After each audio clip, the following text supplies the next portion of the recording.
It is generally an easy task to introduce presidents. In this country, one simply says, ladies and gentlemen, the President of the United States. This president requires a longer introduction because he has such an impressive list of credentials before him. He was born in 1946 in Asmara. He attended the University of Addis Ababa in Ethiopia. From 1966 to 1968, he was a combatant in what was Africa's longest war. From 68 to 70, he was Deputy Division Commander of the Eritrea Liberation Front. In 70 and 77, he was a leader of the EPLF. In 77, he was elected Vice Secretary General. In 87, elected Secretary General of the Eritrean People's Liberation Front. 99 to 93, he served as Secretary General of the Provisional Government of Eritrea. And from 1993, he was elected President, Government of Eritrea by the Eritrean National Assembly. It is my great, great pleasure to introduce President Isaias. Mr. President.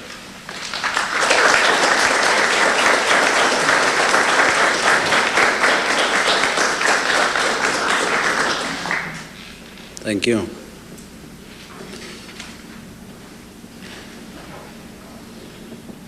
Ladies and gentlemen, good morning. We have called this conference to speak about the prospects for peace between Eritrea and Ethiopia, and to share with you my government's plans for the period between now and the peaceful resolution of our conflict with Ethiopia and beyond. 15 months almost have elapsed since the border conflict between Eritrea and Ethiopia came out to the open. The dispute actually started much earlier. At the very least, it goes back to July 1997,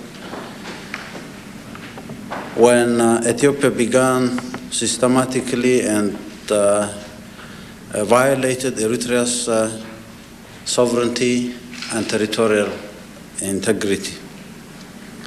But the international community was not aware about the problem, as Eritrea, considering the close relationships between the two countries, had sought to solve it amicably and bilaterally with Ethiopia.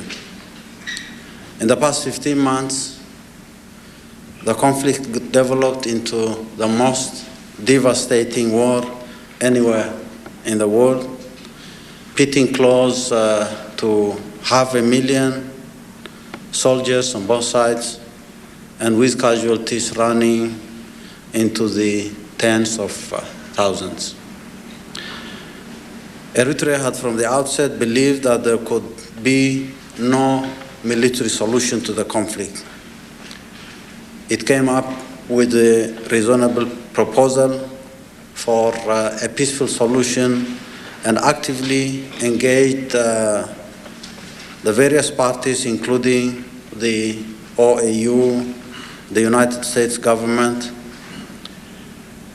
Unfortunately, Ethiopia felt that it had the wherewithal to solve the problem militarily and in a very short time.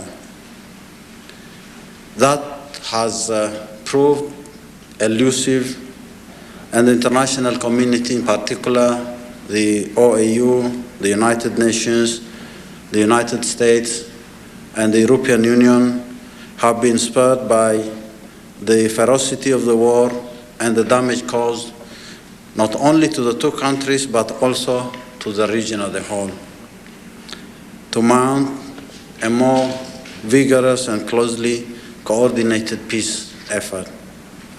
As a result of the realities on the ground and the serious international effort underway, the prospects for peace appear better than at any time in the past 15 months, and we are cautiously optimistic.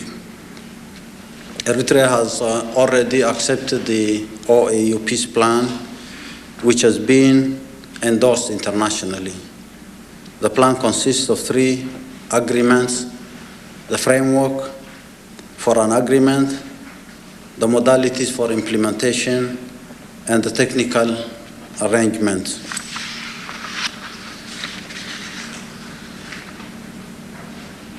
I think I will jump to the final point. The positive developments in the Horn of Africa had contributed to a constructive engagement by the United States with Africa.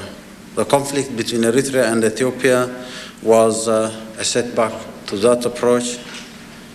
In working indefatigably for peace with Ethiopia, Eritrea is determined to make its contribution, not only to the realization of the African objective of making the year 2000 the year of peace in Africa, but also in keeping alive U.S. interest in and constructive engagement with Africa. Thank you.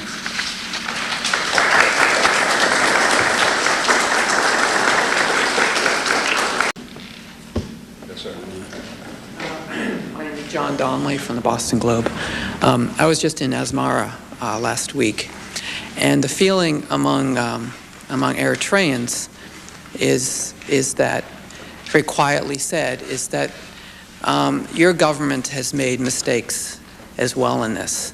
That there have been points along the way, such as when you didn't publicize the July 1997 developments with Ethiopia, that you could have done things that wouldn't have led to such a large-scale battle. Do you agree with that point of view? And number two, I didn't get the are there things that, do you accept some of the blame for this war becoming such a huge war? And number two, do you believe that some of the roots of this war are basically in a family feud that between you and your distant cousin? Do you see any of that in this?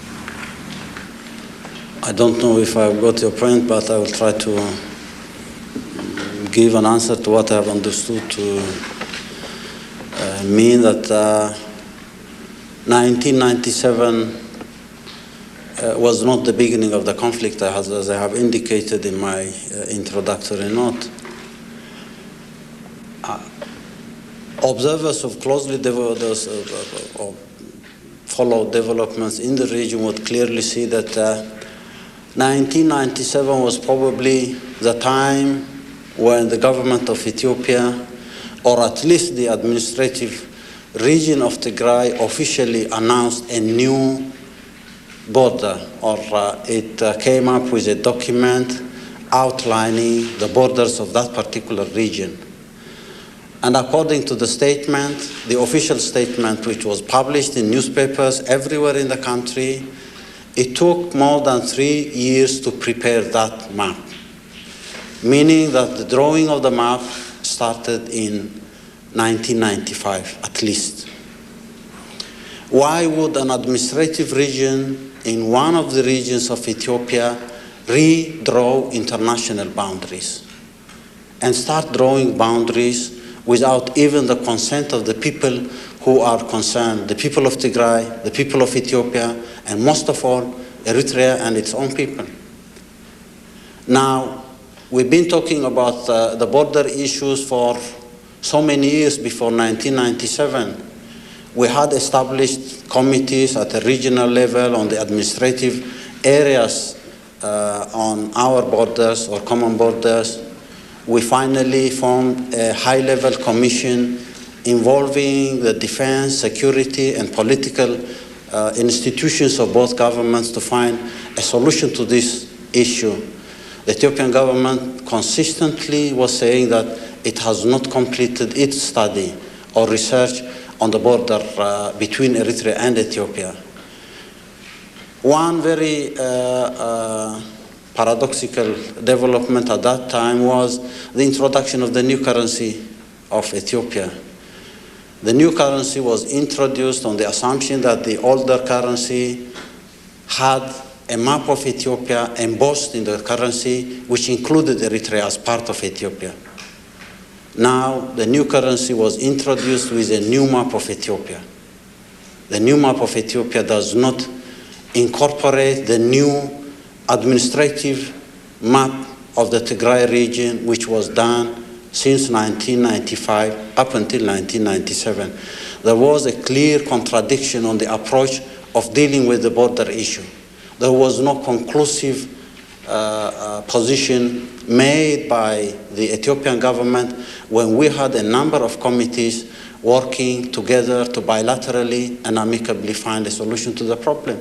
1997 was the time when there were incursions, organized incursions of regular troops crossing the border, dismantling administration, and posting their own administrations. That triggered the problem. We did not overreact. We didn't react at all. My first reaction was to write a letter to the Prime Minister asking him to use his wisdom to refrain from using force to solve problems. And that's was public at the time. That kind of using force to resolve the border issue continued.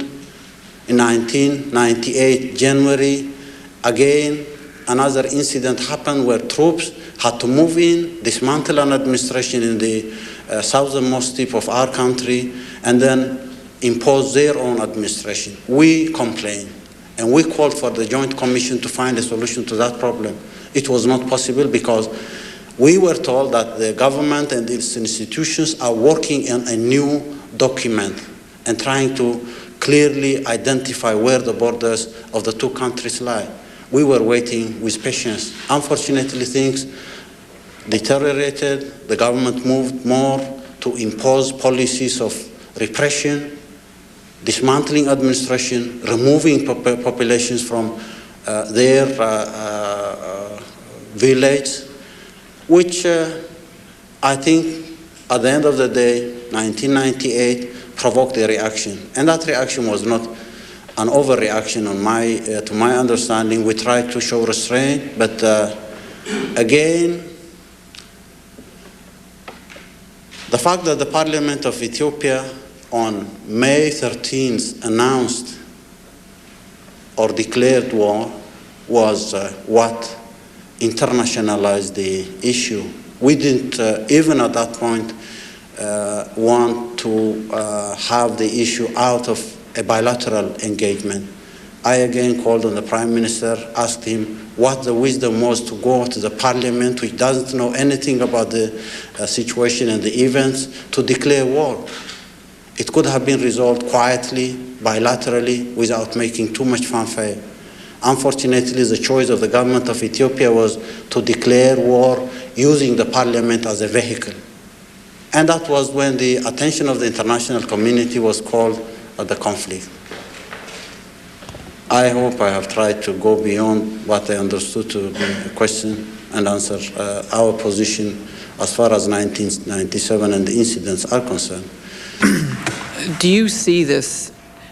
I understand what happened prior to 97, in 97, and I respect that. But do you see this as well as when this conflict started erupting, that the two governments, that your government and the government, and Ethiopia's government, could not resolve this in part because you were so close at one point that that's a fight in the family at all?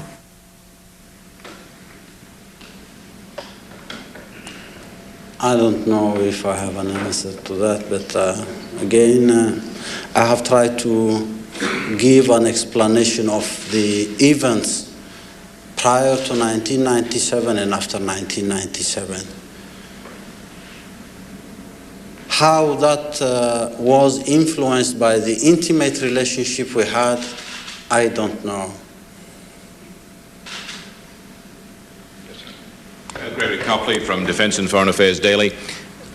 Now that the accords seem to be in the offing, will Eritrea stop funding and supporting the Oromo Liberation Front and the EPRP and other internal Ethiopian groups?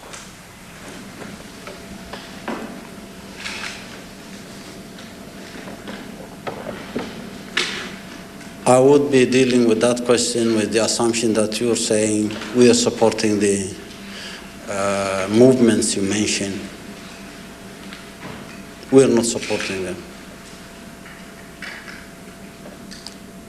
Our policies towards these organizations will not change the situation in Ethiopia in any way unless there is an internal circumstance that would be influencing the government, opposition political groups, and external intervention might not mean much.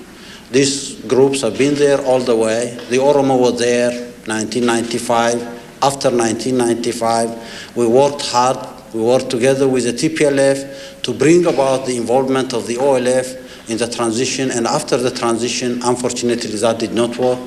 The relationship fell apart, and the OLF withdrew, and that was it. The opposition groups everywhere in Ethiopia, in the Afar region, to mention.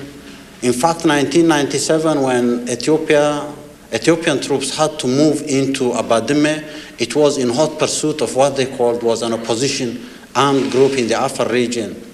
And we were asked to collaborate with the government to cordon that group that was fighting the government in the Afar region. The Somalis have been there fighting all the way, even though the events in the Ogaden were camouflaged or overshadowed by the problems in Somalia proper. These things have been there. The question now is not the military support these people are getting. It's the political solution that is required to allow the participation of all groups in Ethiopia, Oromos, Amharas, Tigrayans, Somalis, Afars, and other groups. Has the government been successful in doing that? This is not my business to comment about. Is the government willing to deal with these issues in a manner that will contribute to the stability of Ethiopia? Again, this is a business of the government in Addis Ababa. It's not our business to get involved in this matter. Tactically, people might assume that it's wise, it would benefit Eritrea to support these groups militarily at this point in time. We have said whatever we do, whatever we give in terms of moral support to these people will not change the reality in Ethiopia unless there is a situation which guarantees or warrants that a change should come by opposition forces or the government for that matter. Thank you. That makes you cautiously optimistic. And do you think the Prime Minister of Ethiopia now works more closely with the Parliament to prevent things from becoming undone? Well, I think we have a justifiable reason to be cautious about this matter. When the framework agreement came about, it was a general document with a number of issues that were ambiguous to our understanding, and we had to ask questions, and I think it was fair to say also that Ethiopia had reason to ask questions. The government in Ethiopia did not even raise questions at that moment. It readily accepted the document. We said we need time, we will have to ask questions because it was a general document. Now, leaving aside the developments of the last 12 months until the summit was held in Algiers, the modalities for the implementation clarified a number of issues.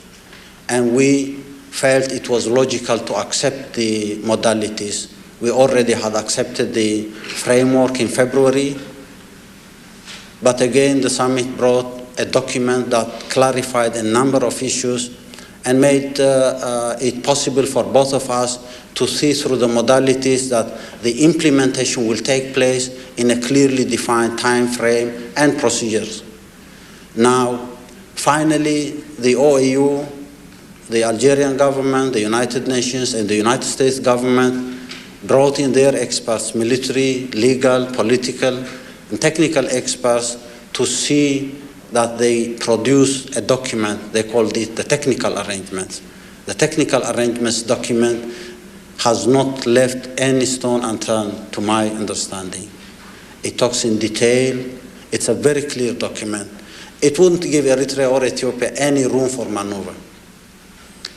The first minute I was handed over the document, it took me about 10 minutes to read the document, and I said, well, this is almost a perfect document, and there is no room for maneuvering, asking questions or demanding clarifications on any issue put in that document.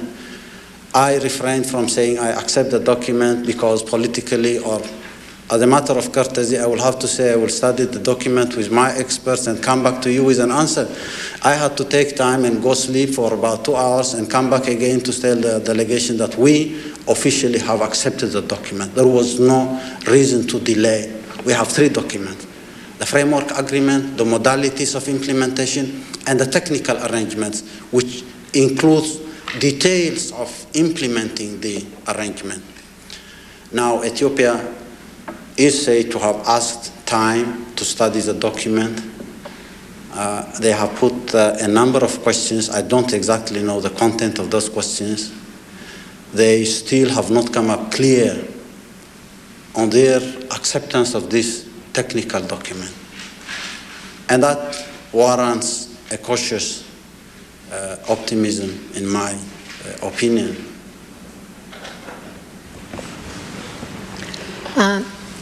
My name is Adanich. I'm from Voice of America. In fact, Ethiopia is saying that it doesn't believe Eritrea accepts the peace plan. Mr. Abai Zahaye gave a speech to Ethiopian community last week, and he said that if Eritrea says it accepts it, it's because it's weakened, or maybe it's trying to get time. And he said Ethiopia's first option would be to continue with the preparation for war, and only if Eritrea accepts everything Ethiopia says, then the peace plan, Ethiopia could take it as a second option. And he said that, to use his words, Ethiopia must break Eritrea's spinal cord. And what's your response to that? I don't know, I would be laughing and probably amusing myself about these statements that have come from Minister or Mr. Abai Zahaye. Ethiopia does not believe. This is a perception on the part of Ethiopia. We have officially, through a written letter by me to the current chairman of the OAU and everybody else, accepted all the documents. Why can't the government of Ethiopia believe that Eritrea has accepted the documents put forward by everybody else? Why does he want to believe that Eritrea has not accepted these documents? What guarantees does he want to believe ultimately that Eritrea has accepted this document?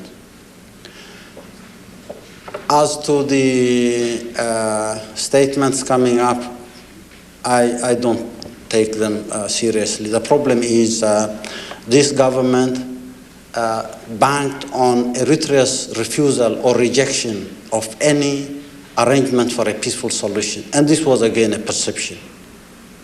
They wanted Eritrea to reject, to have a justification for continuing the war, misleading the Ethiopian people and particularly the people in Tigray. They want a justification for continuation of war. Why? This is a domestic political problem for the government.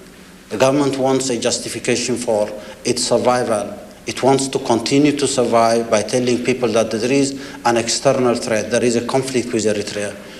We are not in the business of giving this government an excuse to mislead its people and continue to war. Now, whether Eritrea is weak or not is not the business of the government there. Why should they bother about our weakness or strength? It doesn't have any bearing on the substance of the matter that is put forward as a solution to the conflict we have, and that is a border conflict. Whether we are weak or strong doesn't matter. I think the events of the last 15 months have been very crystal clear, and I don't think there is anyone having the illusion to believe that Eritrea is weak at this point in time, and that's one of the reasons why it has accepted the modalities and the technical arrangement.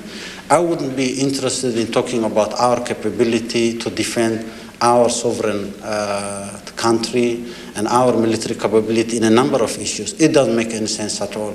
Talking about military capabilities and bragging about what one can do and what one cannot do does not make any sense at all. It's a senseless logic of people who have their own perceptions about this conflict.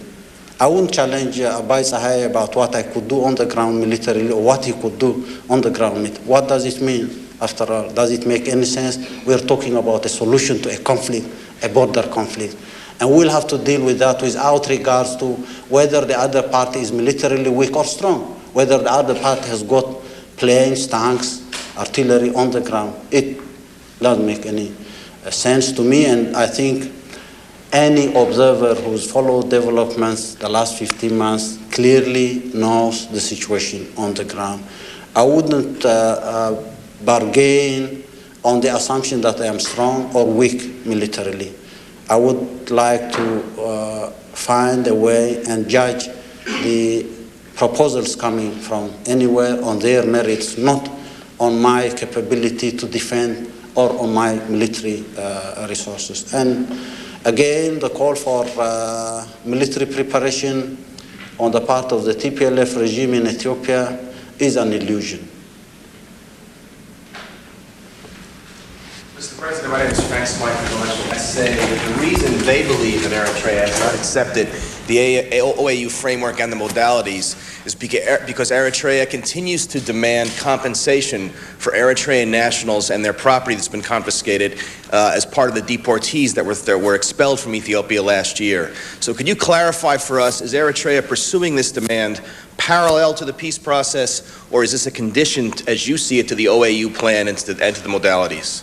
Did you say that Eritrea has not accepted the framework agreement? Ethiopian diplomats claim that Eritrea has not accepted the framework because of this point. Again, I would like to correct that and say we have officially accepted the framework agreement in February through a written document to the then chairman of the OAU. We have accepted the modalities in public during the summit in Algiers. We have accepted the technical arrangements through an official letter sent to the current chairman of the OAU. Now, I don't think there is any illusion as far as that is concerned. Now, in Algiers, we mentioned that, among other issues, because that is also mentioned in the framework agreement, the humanitarian aspect or the humanitarian dimension and the consequences of the conflict between the two countries is supposedly part of the deal or the arrangement as far as the framework is concerned.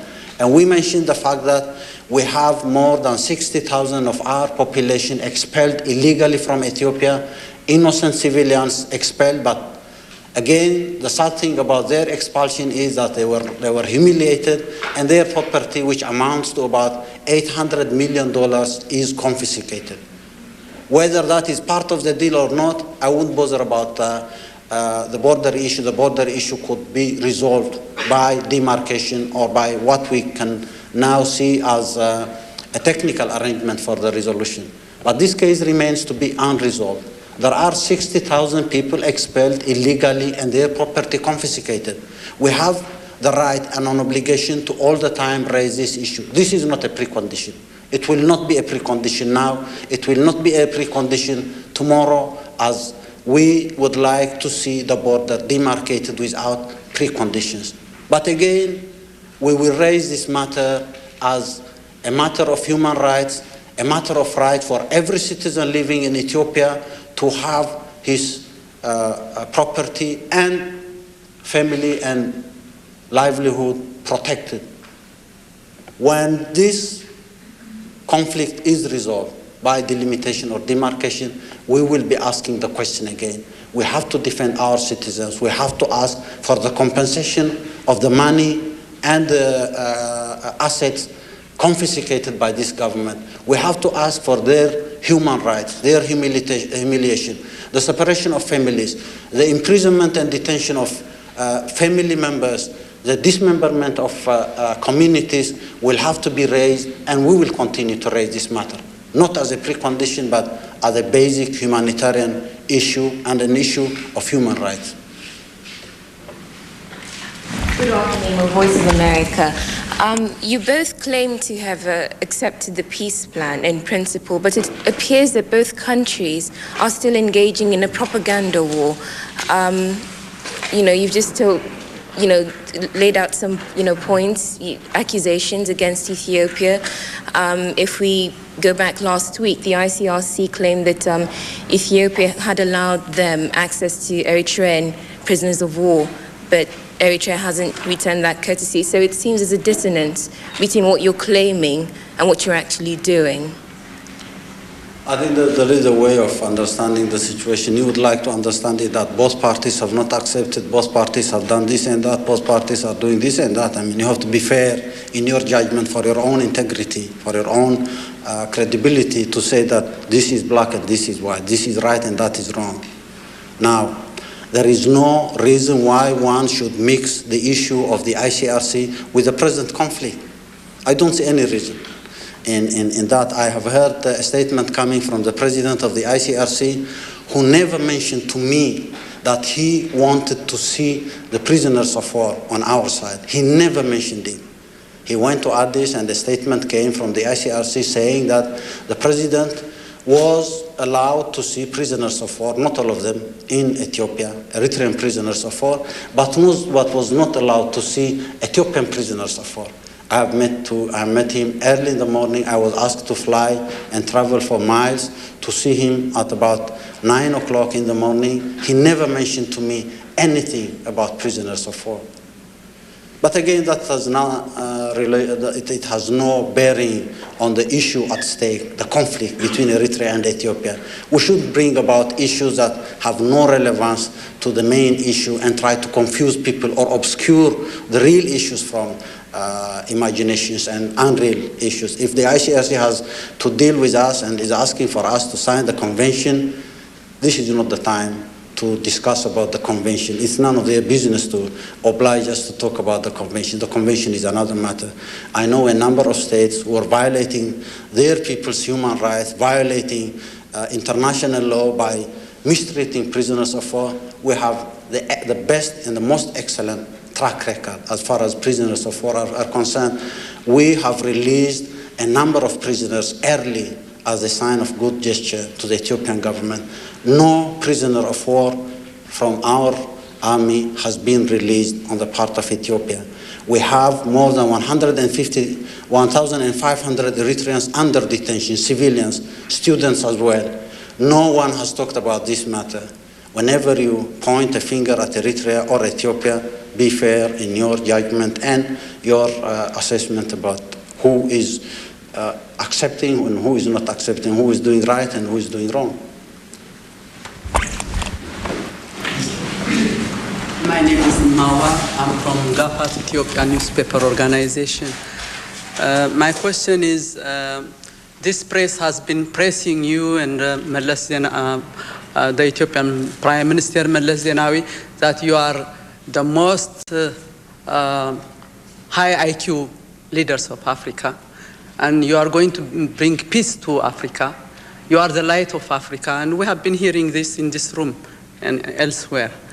But the war that has, in Mengistu's time, we said Mengistu was a monster. He brought us war, bloodshed, and we cried for freedom and peace for Africa, for Ethiopia. We were expecting peace and stability and unity, not even for Ethiopia, for the whole of Africa. But what comes now is war, bloodshed, disappearance, detentions, and it is not the wish of the Eritrean people and the Ethiopian people. I have no comment, no problem. I have said enough to not deal with this matter.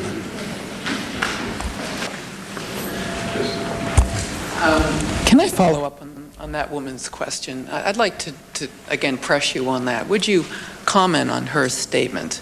Because the first thing on the lips of everyone in Washington who follows this is the same. Let me just finish. Is the same. I didn't want to embarrass her by saying that, again, both leaders have caused this conflict. I think she's an Ethiopian. She knows better how this conflict has come about. Who triggered the conflict? We had and we still have the right to defend ourselves. any action on our part has been in self-defense. We have not declared war. We have not gone to the parliament to declare war. We have not tried to change and redraw the borders that were there because of colonial arrangements. We were not even consulted. Our people were not consulted when these arrangements were made.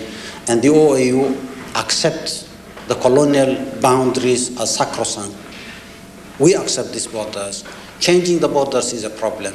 Eritrea did not redraw borders, never. Ethiopia, or the government in Ethiopia, and not even the Ethiopian population. A small group pretending to represent the people of Tigray began redrawing borders. And the point should be, the finger should be pointed at these people. They declared war. They went to the parliament to declare war. We did not declare war. And again, the finger should be pointed at these people. They have gone beyond limits, and there were a number of incursions that could be proved by independent investigation. The use of force was continually used by the other side. We had to defend ourselves. In fact, we did not react as I was trying to explain earlier. So I think I felt maybe I have answered the question. I need not go and embarrass my sister saying that you are not being fair in your judgment. You have to call a spade a spade. And it's not a question of leaders fighting each other without consulting their people. The government in Ethiopia tells us that it went to the parliament when it declared war. And the parliament is supposed to be representative of the people of Ethiopia. And when we decided to defend ourselves, we had to go to the parliament and say, this war is a senseless war, and we need to act in self-defense only. And we've been acting in self-defense. So there is no reason why one should slice a finger and try to make it look as if it's pointing at two people at the same time. I think, though, can I just follow up? I think at the heart, I'm sorry, do you mind? I think at the heart of her question is that there, that both yourself and Prime Minister Meles were such lights of Africa, and whether you feel that you bear some responsibility for what has happened.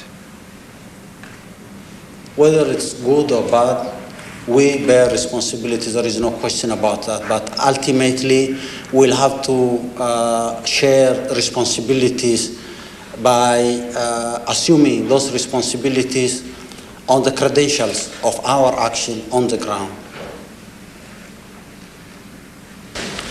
Mr. President, my name is Talal Haj from Al Jazeera satellite channel in Qatar. What are the prospects of you two meeting, two leaders of Ethiopia and Eritrea, and working out your conflicts? My second question about the port of Assab. The original agreement to stipulate for free access for the Ethiopian. Now Ethiopians are also accusing you for reneging on this. What's the prospect of allowing them free access through the new agreement? Thank you. On the first question, I think I won't dwell on details, but I can assure you that at the height of the conflict in mid-1998, May, after even the Ethiopian parliament declared war, we were talking over the telephone with the Prime Minister, we were exchanging faxes. Suddenly, that was interrupted. The Prime Minister did not want to talk to me when he said he didn't want to see the color of the eyes of, or he doesn't like the color of the eyes of Eritreans. That was his statement. Again, now, if there is an opportunity for any meeting, I wouldn't be shying from any meeting. Why should I? I have no reason, I have no problem. If I have a case to make, I would meet not only the Prime Minister or any official. We have made our position clear on a number of occasions that at any level, when there is a meeting desired or organized, we would be there. We're not trying to make a PR point on this matter. If it's useful in bringing about a solution to this problem, if it can bring about the normal relationship to the right track, we don't have any problem as far as meetings. Face to face, I'm not scared to see the Prime Minister in the eye. I don't have any problem there. The second question is, Assab was a free port. Massawa was a free port to Ethiopia. This was declared early 1991. we believe these ports should be free not only for Ethiopia, for everybody else who wants to use them. That's our policy. It's not a problem of conflict. It wouldn't be a cause of any conflict. Any sensible person who believes that there is a country landlocked and one has gotten access to the sea, why shouldn't the complementarity of the interests of both countries demand or dictate the free use of these ports? And with globalization taking everyone else by surprise, I don't see why the issue of ports should become a problem. It's never been a problem since 1991. It's not a problem now. It wouldn't be any problem in the future. It was the Ethiopian government which boycotted our ports and shifted to Djibouti. We said it's their choice. They boycotted our airports and cut any ties between the two countries. It was not our choice, but it was dictated upon us and we had to accept it. They closed the borders earlier, 1997, with the assumption that trade liberalization between the two countries is not to the benefit of Ethiopia. Despite the fact that we disagreed, we accepted this conditionality. When they were putting police and militias across the border to control trade between the two countries, we were against the idea of controlling trade between the two countries.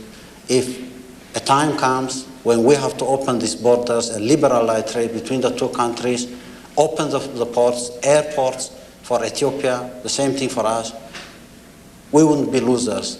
Neither would the Ethiopian people be losers in this circumstance. And we know what we are doing, we know where we are going, and we would be sensible enough to say that these ports don't have any meaning as far as Eritrea allowing Ethiopia is concerned. It would serve the long-term purpose of economic integration in the area. It would bring the two peoples together and closer. That's our conviction, and we will continue to work on that, even though we now are in a situation of conflict, and probably the situation of conflict is giving the impression that this is a conflict to stay for so many generations to come. I don't think that's going to be true. So just to follow up, the Horn of Africa has been embroiled in conflict. Both Eritrea and Ethiopia received quite a bit of food and donor aid. Last week, Mr. Annan made an appeal for more donor money to come into these areas. Now, I would just like to pursue the question of responsibility. Where does this lie, considering that this war, this conflict, has gone on for 15 months, and neither country can afford to have such a war or, reserve the right to defend themselves? It just seems futile when people are dying from disease, lack of food and sanitary water. It just seems like misplaced priorities. It's good talking like that here in Washington, but the reality is the reality. I'm not pretending to be aloof and not see the reality that is there. You're bitter about the situation, and bitter about the situation. Everybody else is bitter about the situation we have, not only in the Horn of Africa, but all over the continent. How are we going to find a solution to these problems? Why are we going into conflict? Why are we squandering resources when we have some other business to do? Why and why and why? A number of questions could be raised. I have been asking these questions myself. A number of our citizens have been asking this question. We have tried to look beyond the conflict and look into other businesses which are the responsibilities we have towards our own populations. I agree with you to say the least that we are not in need of fighting a war now. Why this war has come about is another issue, and you will have to do your own independent investigation to find out why this conflict came about. That's a separate matter. But was this a necessity? Did we need to go into war between Eritrea and Ethiopia when we could have worked together to solve other problems and solve our problems before anything else? Was there a necessity for this war? I say this was a senseless war. It was not justified by any standard, but it was there and we had to face it. Whether the question is Do we like the war, or do we like what has happened or what is happening? No, we don't like it. That's why we're looking for a peaceful settlement to this conflict. There are other problems: hunger, famine, disease. Pretensions will not solve the problem, in my opinion. We need to face the reality and find a solution for every problem we see all over the continent. On that note, thank you, Mr. President. Thank you all for coming. We much appreciate it. Thank you.